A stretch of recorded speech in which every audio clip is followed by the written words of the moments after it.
Okay, well, I see a lot of value in the idea of having a concession. Our airport was constructed in 1976, and at that time, the thinking was that 1,600 passengers in arrivals and departures was an adequate number. We've outgrown that capacity. And the reality is that a concession allows us to do a number of things. First of all, we can do the necessary expansion. But above and beyond that, there's the issue of non-aeronautical revenue and the creation of that shopping mall experience in the airport, which makes an airport so much more exciting. Barbados is just a little bit too congested right now. We're benefiting from a lot of demand, and we need to have the capacity to match it, but we also have to satisfy those people who are coming there to experience it and make it a memorable occasion, even as they depart or even as they arrive. So the best way to do it without it being overly burdensome on a government's budget is to have the concession out there. I think something that's also taking on that the minister said, something that really excites me about the whole process is it gives us an opportunity to really elevate from where we are in terms of our standards and practices. A concession usually comes as part of a network. So we get a chance now to benchmark with other airports. You get a chance to share information between other airports and maybe even engage in some field trips, as they were, between, and get a chance to really build out the airport. I think it's a developmental thing. Correct. I think Grantley Adams is great, and we have the opportunity to be even greater. And I think this is going to help to elevate us to continue to be the best airport in the Caribbean. I like that. I like that. And from our perspective as advisors, it was one of the things when the government came to us, as the minister and Terry have said, in terms of wanting, obviously, to expand the airport, to upgrade the airport, but very much keen on retaining ownership of the airport. And so this being a strategic asset for Barbados, we thought a concession was the ideal structure for them because it allows them to bring in private sector management, private sector efficiencies, private sector capital, yet still retain ownership and strategic control of the airport. So we thought it was an ideal structure for the government and for Grantley Adams International Airport to pursue. When the government came to us, really, for them, what was important was quality. The airport is of paramount importance. Barbados is a high-end destination. And so finding the right partners that are bringing global expertise, that are bringing international best practices, that really have the ability to take the airport to the next level was important. And so for us, we said to them, you're going to want to ensure that you can attract high-caliber investors. And to be frank, that's one of the reasons why we are at GAD today, because it affords us an opportunity to network and to present this opportunity to a wide range of operators. In addition to presenting the transaction, we are also meeting one-on-one with a number of operators. There's been an extremely high response.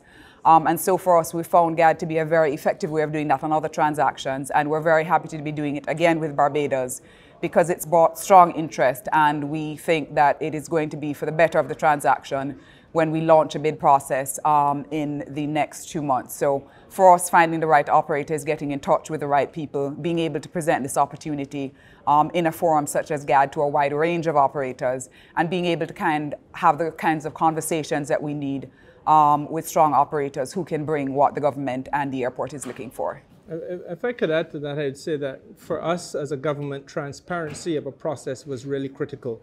Obviously, we have never taken this journey ever before. It is our only airport, and we wanted to make sure that when we did it right.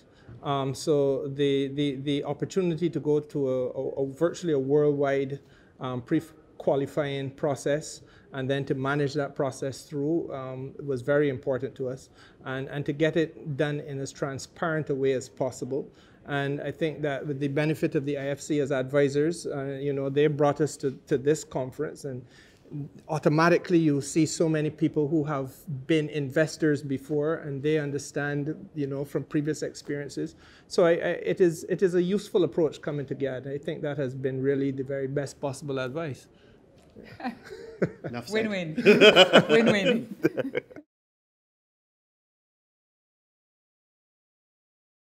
All right, well, with this process going on, we're going to see some upgrades to the physical airport plant.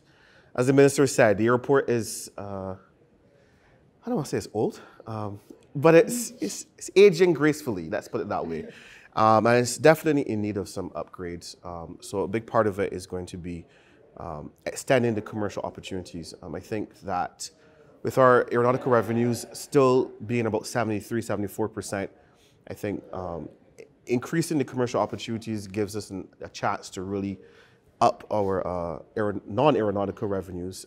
The minister likes shopping malls, apparently. And we want to have that same experience in Barbados.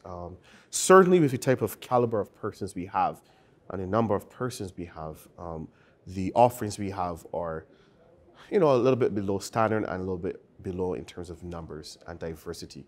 So that is coming. I know there's also plans to see how we can reinvigorate the cargo market in Barbados, something that's very, very important coming up as part of this process as well. So we're looking forward to that. Relocation of the Airport Operations Center and bringing the necessary upgrades technologically as well into the airport. So there's a whole bunch of other things that are coming along, but we expect from this process to have a better, more advanced, and an airport that continues to, as our motto say, rise higher. And I think that from a policy perspective, it was important for us to get the right fit. We are seen and marketed as a five-star destination. And the reality is that the airport is our only airport. It is therefore the first experience and quite frankly also the last experience you have in Barbados. And it is important for it to be memorable, to get that wow factor. Right now, we do not have that wow factor, and I think it is important if we're going to be as competitive as possible in the tourism business, then we have to get that right. So it was an opportunity for us to make a few wrong things right. A 1976 airport and that type of experience doesn't sit comfortably in 2019, 2020. And clearly what we're now going to try to do is to structure something that is going to have appeal until 2030, 2040. And that's really where we want to be. Thank you very much for joining us today. Thank you. Thank you for having us.